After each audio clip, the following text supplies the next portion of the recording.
You're listening to HowStreet.com radio, available online at TalkDigitalNetwork.com. Welcome to HowStreet.com radio, the online source for market opinions. Here is Jim Goddard. My guest is Danielle Park, editor of the popular blog Juggling Dynamite and president of Venable Park Investment Council Incorporated. Welcome to the show, Danielle. Hey, Jim. How is Justin Trudeau going to do, or do we have to wait and see? I don't know how he's going to do. I hope he does well. We need good leadership right now, but most of all, we need substantive change to some of the antiquated policies that have been in effect. You know, I always say that the commodities boom was, basically ended in 2008. There was that rebound into 11 on the QE stimulus around the world, but now the cash flow that we enjoyed in that period, from 2002 to 2008, as the world gobbled up everything Canada produced, is really we're in a whole new world now, and whatever government was going to be in power was going to have to deal with the reality of declining revenue for some period of time here. And I'm not in the camp of thinking things are bouncing back as far as the commodity cycle goes. So we're dealing with less cash flow, increased expenditures because of the rising unemployment, which we saw in the data this morning, Jim. Canadian payrolls taking a big dip.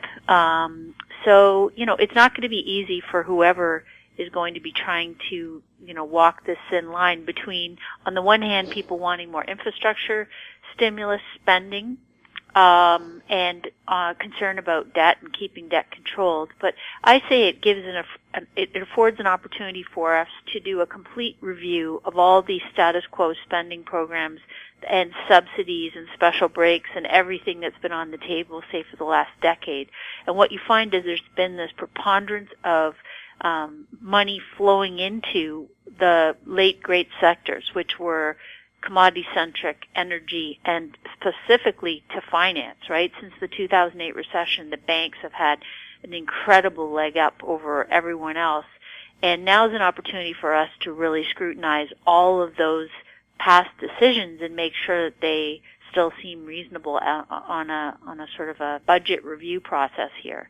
And, one of the stories that I was putting on this week on the blog, Jim, is that case of the Bank of Canada lawsuit where they're saying, why did the government turn to private banks over the past couple of decades to raise money needed for infrastructure, right? When you have people saying, okay, we've got a bunch of infrastructure spending that can be done, we need to take on some deficits in order to get that accomplished and stimulate the economy. But one of the questions is, why in the world would we be putting all the government's funding needs through these private banks and adding to their profit centers when, in fact, we can't afford that kind of wasteful spending right now? We have to be extremely efficient with every dollar.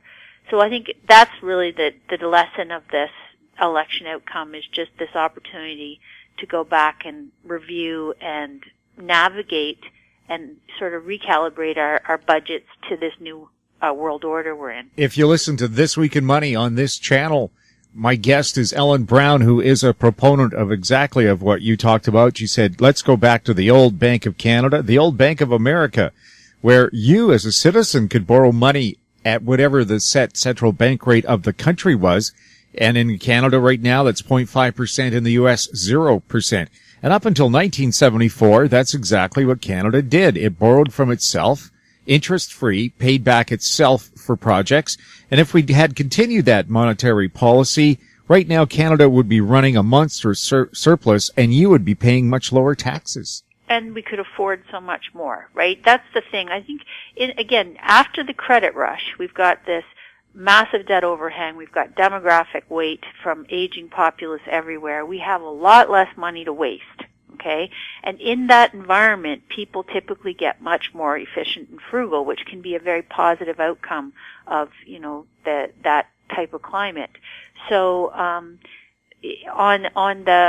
it just means we have less room to afford all these middlemen. And in many ways, the banking system has been this extractive center where they've taken all the profits and cash flow out of the global economy, and Canada's no different there. And it's been extremely enriching for a handful of bankers, and it's been horrifyingly bad for everyone else. So we've now got these empty tills with IOUs left from all the bankers. and we really can't afford those policies anymore. So we couldn't afford them before, but people thought they were getting away with something in the credit bubble. They thought they were getting something along for this devil's deal, and now they're seeing that, wow, wait a minute, these are, I'm left broke, I'm left with terrible cash flow here, I've got debt, so they start looking around saying, who's been profiting from all this, and that's when I think the penny starts dropping. It's interesting, these trends, you see them everywhere, right? So, for example, I put on an article on the blog this week about why Silicon Valley has been pouring hundreds of millions of dollars into these reused or used fashion sites. Did you catch any of that, Jim? So used clothes are a booming business in the world, right? Which is a very positive thing when you think about what consumers are having to do on less cash flow today. It's reduce, reuse, recycle is this big theme, and that's awesome. However, it's very interesting. When you look at some of those sites, Tradesy, RealReal, Poshmark, Vestiaire, you'll be mind boggled, I would guess, Jim, at the cost or the prices that are posted for many of these goods, and these are used prices. $4,000 and $5,000 and $6,000 bags used on some of those sites, and it starts to make you think, wait a minute, when in the world did we get so many consumer goods, luxury brand consumer goods? How did this happen? Well, it's been the credit bubble, and in particular in the last few years, it's been the Chinese credit bubble, which Mark Faber describes as the biggest credit bubble ever in the history of the world, and it really has been.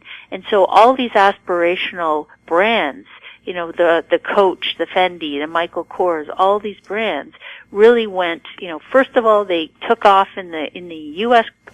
Spending binge of the consumer credit bubble there to 2008 when that all burst, and then in stimulus monies flowing through Asia, that really allowed Asian consumers to take off running with that whole obsession with luxury brands. But very interesting, a lot of those companies have now done IPOs, Jim. So you see the Mulberries and the Jimmy Choos and the Pradas all cashing out in the last year or two from this luxury spending boom. And I think, again, this speaks to the new brave world we're headed into here, is where there is a lot less of those levered discretionary dollars flowing around the world economy. People are much more taking a sober look at spending and saying, geez, I can't keep this up, and how about we sell some of this stuff? So if you look at the GDP numbers out of the U.S. today, they were weaker than expected. And why? Because inventory levels remain very high, and businesses are not buying to top up inventories in a world where consumption is weakening, right? So these things are all tied together. And as I say, I think it's an opportunity for everyone to come to their senses, sober up, and say, wow, we've been spending beyond our means again. Worse probably in the last few years than we've ever done in the world. And now we have to sort of right-size a lot of stuff and go back and check whether certain policies or practices and spending habits make any sense in this world. In the long run, have any of the stimulus programs announced by various governments ever worked? They're random and they're unpredictable to the duration that they will continue. In terms of stimulation to asset prices, we know that they never continue ever indefinitely. They always come to an end. But as far as how long and to what extent the bubbling or running up of prices can go on, that's always a bit of a wild card. But in terms of, there's no question. You look at Japan as an example, the manufacturing data there recessing again, contracting in the latest read. There's the poster child for all things QE. They began it first, out of their big credit bubble collapse in 1989. They've tried it various renditions repeatedly ever since, and they continue to teeter on recession and then fully contract. And it doesn't do a thing except force more people into riskier and more dangerous financial assets, which then implode and then create greater deficits, and round we go. So, some attention recently been turning to the devastating budgets in many pensions and states in the world. In, for example, Illinois, there's that the latest story about the lottery winnings over $600 just getting IOUs from the government because there's literally no funds to pay out the pots that have been supposedly won. If you look at the state pension plans in many of these places, they are running with deficits of 50%, and that's assuming these rates of return going forward, which are insane, like 7 and 8% real returns, which no one has got for years and which no one is likely to get going forward. If they're lucky, they might get half of that. So again, it's this idea of these tills all over the world full of IOUs from bankers that have taken the money, extracted it out, and spent it on their own things, and everyone else is left weaker and worse off. So all the ceremony around the Fed's announcements again yesterday, we saw, they said, oh, well, maybe in December we'll raise rates. I know they desperately want to raise rates to somehow prove that they've been correct, that they've revived the economy, but the data, it just doesn't support it. It's all going the wrong way. Things like transportation index, the trucking capacity is all falling. The amount of goods in the world is slowing dramatically. Everything's piling up. Inventories full everywhere, and they've just run out of end consumers. That's basically what's happened, and now we're going to have to do the drawdown over a long period of time. The Prime Minister-elect has promised to have a gender-balanced cabinet when he announces it on November 4th. How important is that, or is it?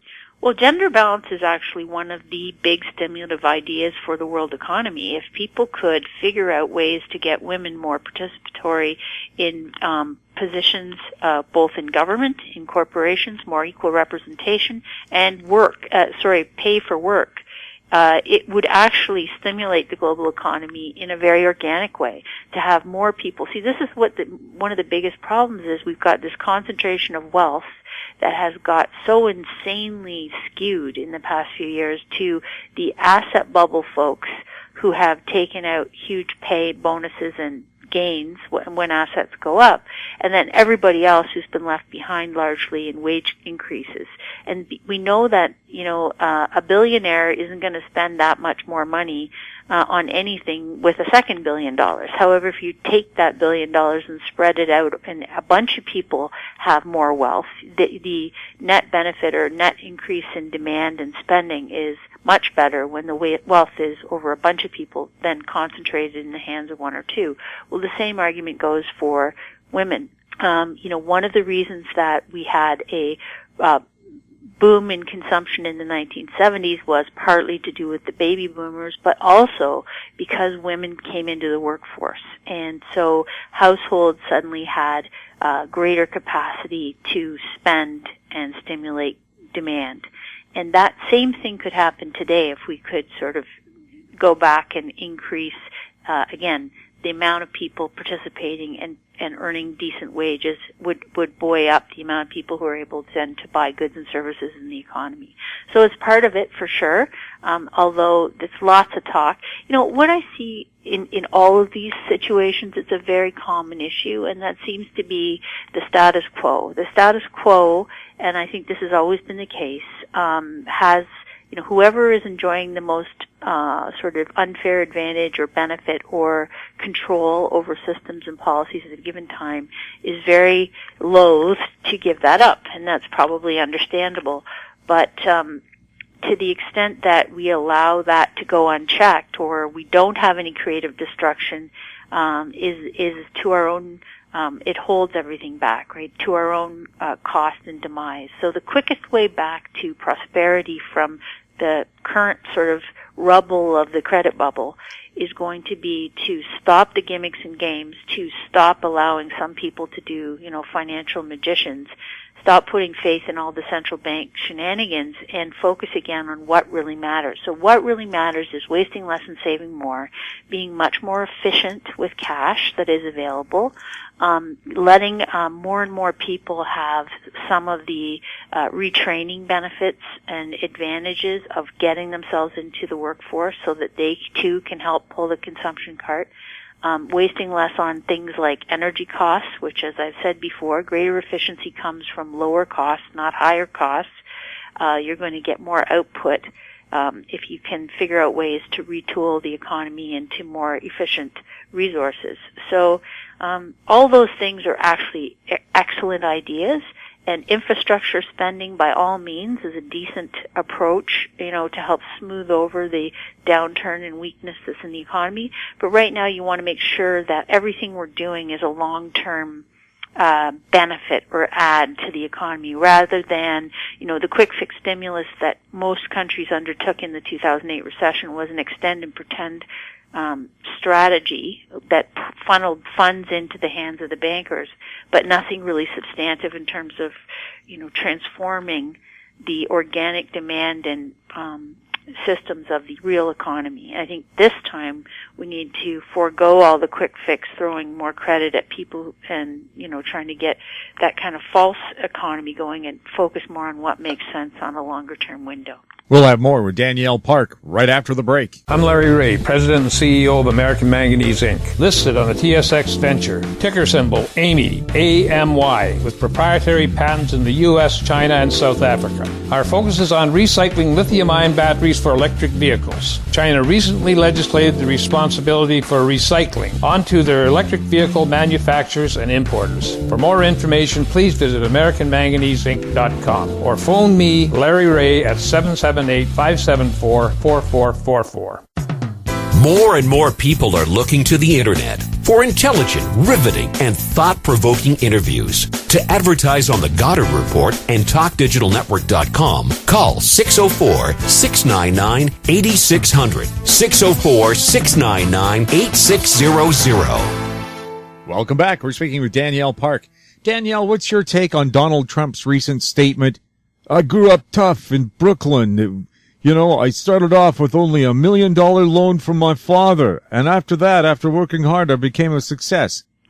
Yeah, well, everything is all, I guess, relative, and we tend to be only aware of our own experience, I guess. But I really don't know what to say about the Donald. I find his brand quite garish. I'm no fan, but I guess the American people will have to decide as democracies go what they will or won't do with Mr. Trump.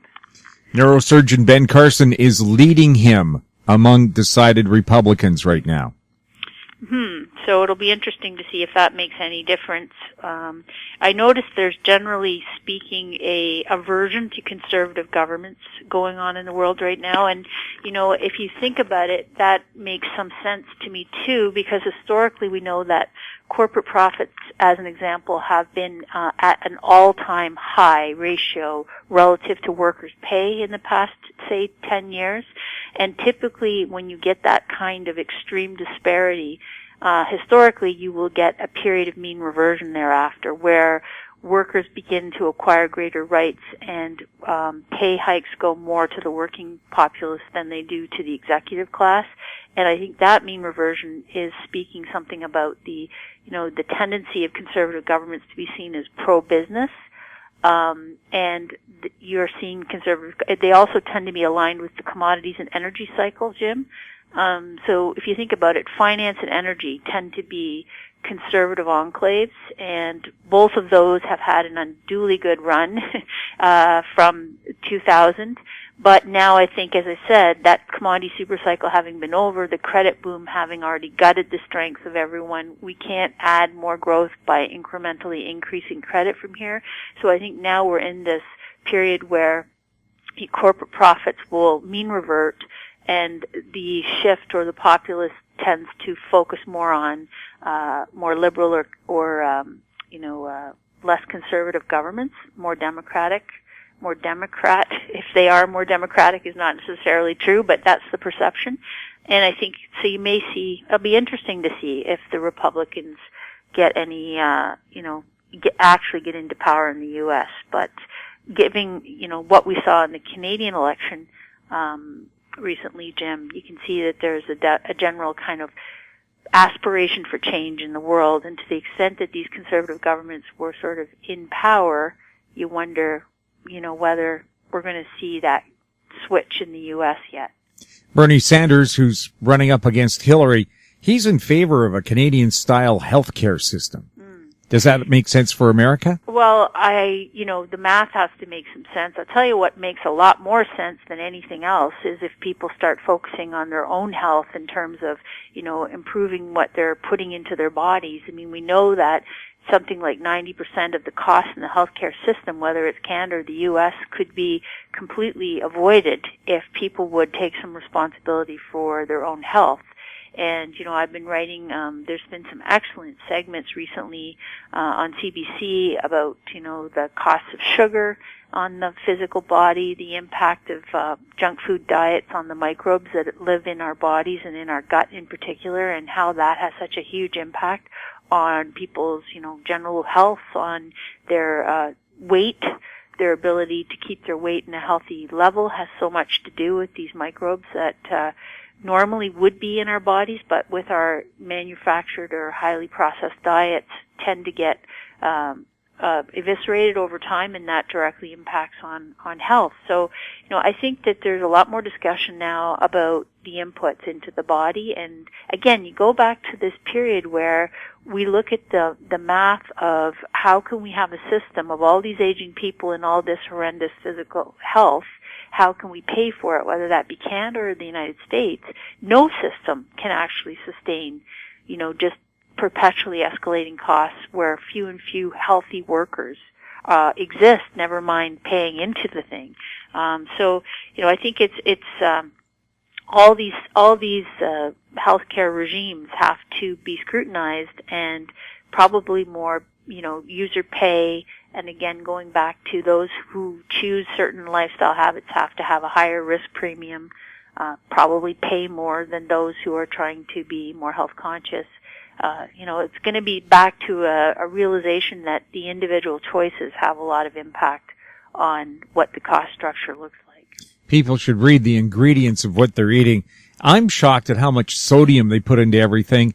I get some soda water, 4% of your dietary sodium in it.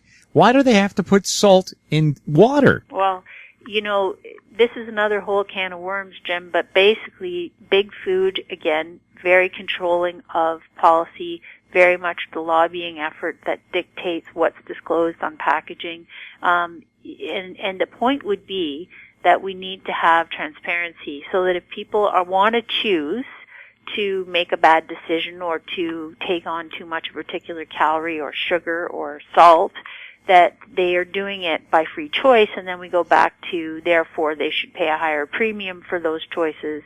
But to have a system where people are, basically kept in the dark or tricked or lied to about the components of food, I mean, that's completely indefensible, and I don't know how anyone can argue that that's fair or reasonable, and yet that's the system we have right now. So, again, another opportunity, right, to buck that status quo and say, okay, we can't afford this system anymore. We can't afford to let you guys pollute everyone's health,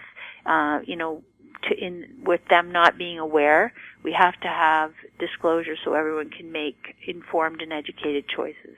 Does Canada need a green bank where somebody who comes up with a new energy system or alternative way of doing current things can get funding easily? That's another option.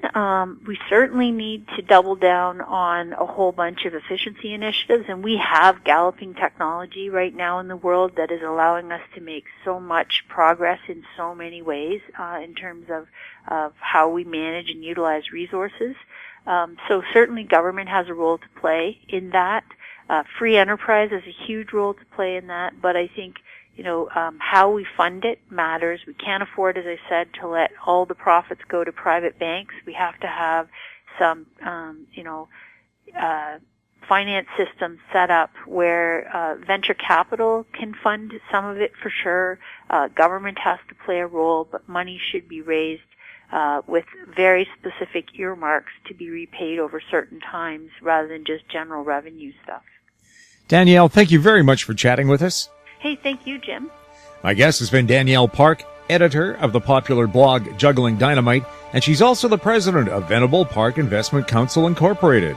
You're listening to HowStreet.com radio. Find us on Twitter at Talk Digital Net. Our YouTube channel is Talk Digital Network. You can forward comments about the show to info@HowStreet.com. I'm Jim Gondard.